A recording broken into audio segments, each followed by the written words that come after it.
CBS2's Pam Zeckman and the Better Government Association investigated and found chances are they might not. That's why paramedics say the city needs more paramedics and ambulances. A pedestrian crossing this loop intersection is struck and pinned under a truck.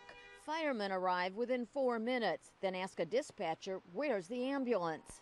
35 from Quarters, that's the best we can do. That's because closer ambulances were busy. 35 was 5 miles away and took 16 minutes to get there, 10 minutes longer than state guidelines. Meanwhile, Lynn Ramos was suffering from a punctured lung, broken leg, fractured pelvis, and ribs. Just trying to breathe and pray and keep positive in hopes that they would get there soon enough.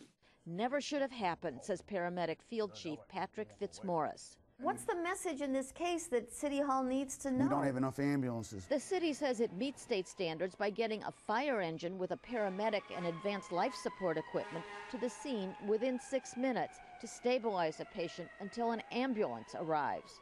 But more than half a dozen paramedics told us that's just not good enough for people suffering from life-threatening conditions. This one asked not to be identified.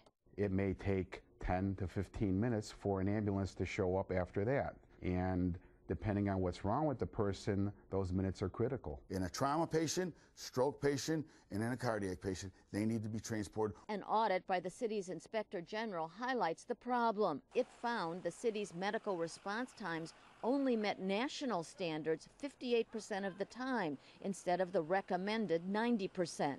It appears that is being done at a much lower level than what the fire department was claiming.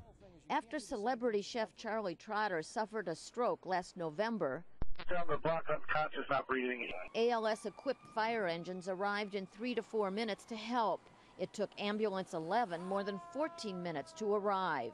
Trotter later died. They probably couldn't have saved Charlie Trotter, but other people's lives will be imperiled if they don't get the right ambulances and the right trained personnel to the scene quickly enough.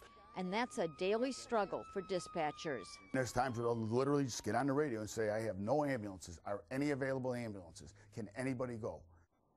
The fire department says it takes calls from medical assistants very seriously and denies there is a shortage of ambulances or paramedics. But they are now tracking their runs to see if they are being used efficiently. And they plan to hire enough paramedics this year to reduce the $7 million in overtime paid last year. Mixed messages, Robin Cape, from the fire department. They say they're going to fix the shortages that they don't really admit they have. Well, yeah, and so they don't have a shortage of ambulances, and yet these response times are far above what the state guidelines are. How do they explain that? They don't admit that they are above the state guidelines. They say they're meeting it by sending these fire engines with a paramedic. But what really counts to the public is how long it takes from the time you place that call to 911 and when you get an ambulance if you need to go to the hospital. And how many more paramedics are they going to have to hire? They say they do not want to commit. The city doesn't want to commit, but the union says they need at least 10 more ambulances, and it'll take 80 paramedics to man them 24/7. They don't agree. All right. Thanks, Pam.